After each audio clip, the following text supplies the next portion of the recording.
శ్రీమాత్రే నమ. జయ గురు దత్తాత్రేయ నమ. ఈ వీడియోలో మనం సింహరాశి వారికి 2024 సంవత్సరం డిసెంబర్ నెల మాస ఫలితాలు ఏ విధంగా ఉంటాయో తెలుసుకునే ప్రయత్నం చేద్దాం. ఏదైనా ఒక నెలలో ఒక రాశి వారికి ఆ నెల ఫలితాలు చాలా అనుకూలంగా ఉండాలంటే ఆ నెలలో 6, 8, 12 స్థానాల్లో ఎటువంటి గ్రహాలు లేకుండా ఉన్నప్పుడు ఆ నెల ఫలితాలు జాతకుడికి చాలా అనుకూలంగా ఉండడం జరుగుతూ ఉంటుంది. అలాగే జన్మ జాతకంలో కూడా వారు పుట్టినప్పుడు సింహలగ్నం వారికి 6, 8, 12 స్థానాలు ఖాళీగా ఉంటే వాళ్ళు ఖచ్చితంగా ఎటువంటి చిన్న స్థాయి కుటుంబంలో జన్మించిన ఉన్నత స్థాయిగా వాళ్ళు అభివృద్ధి చెందడం జరుగుతూ ఉంటుంది. అటువంటి సింహరాశి వారికి ఈ నెలంతా కూడా 12వ స్థానంలో కుజగ్రహ సంచారం జరుగుతుంది. అంటే 12వ స్థానం అన్నది ఖర్చులు, నష్టాలు, బాధ్యతలు ఇవన్నీ చెప్తూ ఉంటుంది.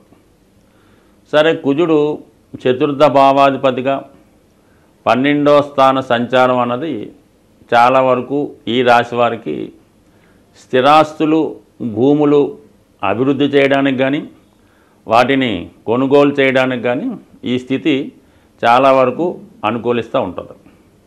అయితే మరి మనం ఏదన్నా ఇల్లు కొనాలన్నా, భూమి కొనాలన్నా, కారు కొనాలన్నా ధనం రావాలిగా. మరి ఆ ధనానికి కూడా మరి రాశ్యాధిపతిగా ఉన్నటువంటి రవి భగవానుడు మరి ధన లాభాధిపతి అయినటువంటి బుధగ్రహంతో కలియడం జరిగింది. కలిసి 4వ స్థానంలో సంచరించడం వల్ల జాతకుడు తన యొక్క కుటుంబ సభ్యుల సహకారంతోనూ ఇన్నాళ్ళు తను సంపాదించిన ధనం, అలాగే రక్త సంబంధీకులు, మిత్రుల సహకారంతో చతుర్థ భావంలో సంచరించడం వల్ల కంపల్సరిగా ఈ నెలలో జాతకుడు ఏదైనా స్థిరాస్తి కానీ విలువైనటువంటి అసెట్స్, భూమి, వాహనం లాంటిది కొనుగోలు చేసే అవకాశం ఉంటుంది.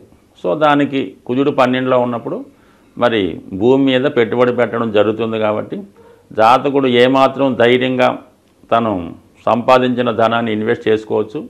అలాగే ఏమాత్రం ప్రయత్నం చేసినా ఖచ్చితంగా ఈ నెలలో గృహయోగం జాతకుడికి కలుగుతూ ఉంటుంది.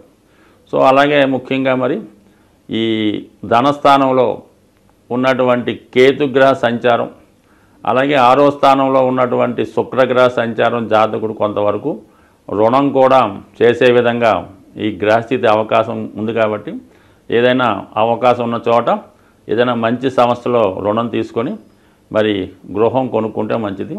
అయితే ఈ ప్రయత్నంలో మీకు మీ కుటుంబ సభ్యులు చాలా వరకు వ్యతిరేకించే అవకాశం ఉన్నది. అంటే ఇప్పుడు మనకి ఇంత ఖరీదైన గృహం అవసరమా, లేదంటే వాహనం అవసరమా అని విమర్శలు వచ్చే సూచనలు ఉన్నాయి. దానికి కొంత వ్యతిరేకత కూడా రావచ్చు.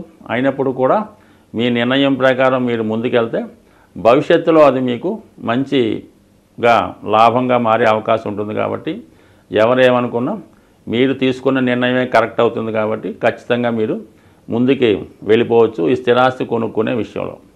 అయితే మరికొంతమంది విషయంలో ఎలా ఉందంటే మీకు ఆల్రెడీ ఉన్నటువంటి స్థిరాస్తిని కానీ, భూమిని కానీ, పెద్దల ద్వారా సంక్రమించినటువంటి ఆస్తిని కానీ అది విక్రయించి వేరొక చోట అటువంటి స్థిరాస్తి కొనే సూచనలు కూడా ఈ గ్రహస్థితి మీకు అనుకూలంగా ఉండడం జరుగుతుంది. అలాగే ఈ రాశిలో ఉన్నటువంటి విద్యార్థులు మరి వాళ్ళ యొక్క ఉన్నత విద్య కొరకు వేరే రాష్ట్రం కానీ వేరే దేశం కానీ వెళ్ళడానికి కూడా ఈ గ్రహస్థితి జాతకుడికి అనుకూలించడం జరుగుతుంది.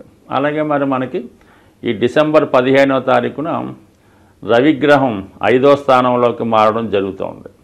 సో అప్పుడు సాధారణంగా జాతకుడు ఎప్పటికన్నా ఒక మంచి నిర్ణయాలు తీసుకొని వృత్తిలో మారడానికి చేసే ప్రయత్నాలు కూడా ఆ సమయంలో జాతకుడికి అనుకూలించే అవకాశం ఉన్నది. అంటే ప్రస్తుతం దశమ స్థానంలో గురుగ్రహ సంచారం అష్టమాధిపతిగా దశమంలో ఉండడం వల్ల ఏమవుతుందంటే కొంతవరకు వృత్తిలో సర్దుబాటు దూరంలోనే అనుకూలంగా ఉన్నప్పటికీ కూడా ఎప్పుడైతే మనకి ఈ డిసెంబర్ 15వ తారీఖున ఈ సూర్యభగవానుడు రాష్ట్రాధిపతిగా 5వ స్థానం ధనుస్సు రాశిలోకి సంచరిస్తాడో ఆటోమేటిక్గా జాతకుడు వృత్తిపరమైనటువంటి కొన్ని మార్పులు తన నిర్ణయం ద్వారా తీసుకోవడం జరుగుతూ ఉంటుంది. అలాగే ప్రస్తుతం ఉన్నటువంటి వృత్తిని విడిచిపెట్టి వేరే రంగంలోకి కానీ వేరే జాబులోకి కానీ మారే సూచనలు ఎక్కువగా కనబడుతుంటాయి. అయితే ఎక్కువగా సింహరాశి వారు ఉద్యోగం చేస్తున్నంత వరకు వారికి సాధారణంగా తృప్తికరంగా అనిపించదు. వారు స్వతంత్రంగా ఏదైనా వృత్తి చేపట్టడం కానీ ఏదైనా ఇండివిజువల్గా ఒక అడ్వైజర్గాను ఉన్నప్పుడే వాళ్ళకి అనుకూలిస్తాయి. కాబట్టి ఎక్కువగా సింహరాశి వారికి స్వతంత్ర వృత్తులు లేదంటే పెద్ద పెద్ద వ్యాపార సంస్థలే అనుకూలిస్తూ ఉంటాయి. వారి స్థాయిని బట్టి చిన్నదైనా పెద్దదైనా వారికి వారే యజమానిగా వారికి బాస్గా ఉన్నప్పుడే వారు సంతృప్తికరంగా ఉంటుంది. వారు సాటిస్ఫైడ్ లైఫ్ అనుభవిస్తుంటారు. అటువంటి వృత్తి మారడానికి కూడా ఈ గ్రహస్థితి అనుకూలించే అవకాశం ఉన్నది. అయితే తొందరపడి ఎట్టి పరిస్థితుల్లో కూడా కొంతకాలం పాటు ఈ రాశివారు నూతన వ్యాపార ప్రారంభానికి పెట్టుబడి పెట్టి వ్యాపారం చేయడానికి ఎటువంటి సాహసం చేయడం అన్నది అంత అనుకూలం కాదు.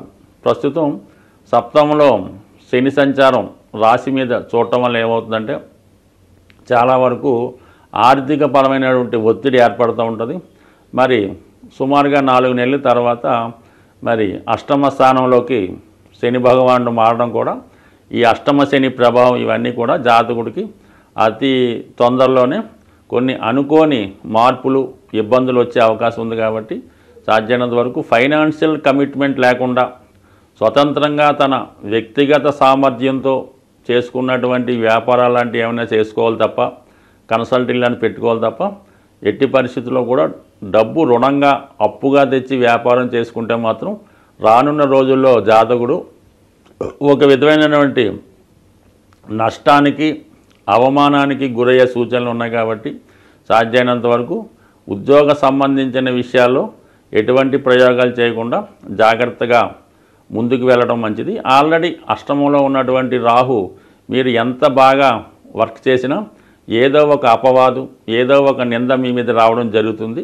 మరి అక్కడికి రాహుతో పాటు శని కూడా చేరడం వల్ల ఇది మరింత బలపడే అవకాశం ఉంది. కాబట్టి ఇతరులకి అవకాశం లేకుండా ఇతరులకి ఎటువంటి చిన్నపాటి ఇబ్బంది కలగకుండా మీరు మనసుకు తోచిన విధంగా నిజాయితీగా ఉద్యోగపరంగానే ముందుకు వెళ్ళాలి తప్ప ఎటువంటి ప్రయోగాలు చేసినా ఫ్యూచర్లో ఇబ్బంది పడే అవకాశం ఉంది. స్వస్తి. గ్రహాల యొక్క స్థితి పరిశీలించినప్పుడు ఏదైనా ఏ రాశి వారికైనా ఏ లగ్నం వారికైనా బాగా కష్టపెట్టాలన్నా సంతోషాన్ని ఇవ్వాలన్నా కూడా 2 గ్రహాలు ప్రధానంగా ఉండడం జరుగుతుంది. అందులో ఏంటంటే ఒకటి కుజగ్రహం, ఒకటి శనిగ్రహం. ఈ 2 గ్రహాలే జాతకుల యొక్క సమస్త ఇబ్బందులకి కారణమవుతుంటుంది. సో అలాగే ప్రతి నెలలో కూడా ఈ గ్రహాలకి సంబంధించినటువంటి కొన్ని పండగలు పర్వదినాలు రావడం జరుగుతుంటుంది. ఆ సమయంలో ఆ గ్రహాలకి పరిష్కారం చేసుకోవడం వల్ల ఎక్కువ ఫలితాన్ని జాతకుడు పొందడం జరుగుతూ ఉంటుంది. ముఖ్యంగా శని యొక్క అనుగ్రహం పొందడానికి అప్పుడప్పుడు వస్తున్నటువంటి ఈ శని త్రయోదశి చాలా ఇంపార్టెంట్గా ఉండడం జరుగుతుంటుంది. అంటే ఆ శని త్రయోదశి నాడు విధి విధానంగా శనికి తైలాభిషేకం చేసుకొని పూజ చేసుకోవడం వల్ల గతంలో కన్నా ఎక్కువ మంచి ఫలితాన్ని శని భగవానుడు ఇవ్వగలుగుతూ ఉంటాడు. అటువంటి శని త్రయోదశి ఈ డిసెంబర్ నెల 28వ తారీఖున రావడం జరుగుతుంది. ఆ రోజు శనివారం. అలాగే అనురాధ నక్షత్రం రావడం వల్ల ఆ రోజు కంపల్సరిగా మరి అసలు రాశితో సంబంధం లేకుండా అందరూ కూడా ఆ రోజు విధి విధానంగా శని భగవాన్ని తైలాభిషేకం చేసుకోవడం, అదే రోజు శివాలయంలో శివుడికి అభిషేకం చేసుకోవడం వల్ల మరి కంపల్సరిగా శని యొక్క అనుగ్రహానికి పాత్రులవుతారు.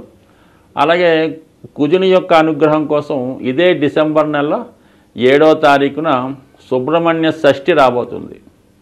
సో కుజగ్రహ అనుగ్రహం పొందాలంటే కంపల్సరిగా సుబ్రహ్మణ్య స్వామి ఆరాధన చేసుకోవడం వల్ల మరి కుజుని ద్వారా వచ్చే ఇబ్బందులు, ఒకటి వివాహం ఆలస్యం అవడం, వివాహంలో గొడవలు, విడాకుల సమస్యలు, సంతానం కలగకపోవడం, పిల్లలకి అనారోగ్యం, ఆర్థికపరమైన సమస్యలు, ఇవన్నిటికీ కూడా కుజుడే కారణమవుతుంటాడు.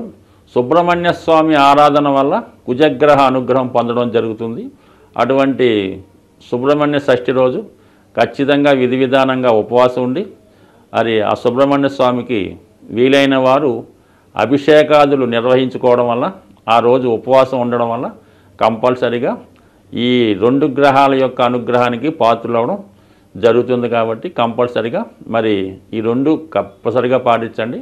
అలాగే చాలా వరకు ఈ నెలలో మీకు ఏ ఇష్టదైవాన్ని పూజించుకున్నా మంచి ఫలితం పొంది ఆ గ్రహాల యొక్క అనుగ్రహానికి పాత్రలవుతారని ఆశిస్తూ స్వస్తి.